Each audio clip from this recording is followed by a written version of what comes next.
Welcome to Srilakshmi channel. நாம் இப்போ இந்த மலைக்கு வெங்காய கோடா செய்ய போகிறோம். வாங்க இப்போ எப்படி செய்யலாம்னு பார்ப்போம். 3 வெங்காயம் கட் பண்ணி வச்சுருக்கேன். கொஞ்சம் இஞ்சி பூண்டு பேஸ்ட்டு போட்டுக்கிறேன். கருவேப்பிலை கொத்தமல்லி கட் பண்ணி போட்டுக்கிறேன். பச்சை மிளகா போட்டுக்கிறேன்.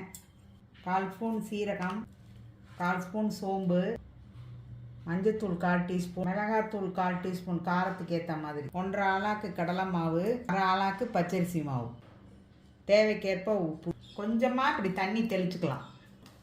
பாருங்கள், இப்போ இப்படி தான் இருக்கணும் மாவு. இப்படி உதிரி உதிரியாக இப்படி எண்ணெயில் போட்டால் முறுமுறுன்னு ஆகணும். இதுதான் நம்மளோட பக்கோடா மாவு பதம். எண்ணெயை காய வச்சு மிதமான சூட்டில் நம்ம பொரிச்சு எடுக்க போகிறோம். இப்போ இந்த சூடான எண்ணெயை கொஞ்சம் ஊற்றுறோம், பிசைஞ்சு விட்டுறணும். இப்போ நம்ம இதை பொரிக்க போகிறோம். பொட்டாச்சு. நம்மளோட பக்கோடா நல்லா செவந்து நல்லா முறுமுறுன்னு ஆயிடுச்சு. ஸ்ரீலக்ஷ்மி சேனல் லைக் பண்ணுங்கள், ஷேர் பண்ணுங்கள், சப்ஸ்கிரைப் பண்ணுங்கள்.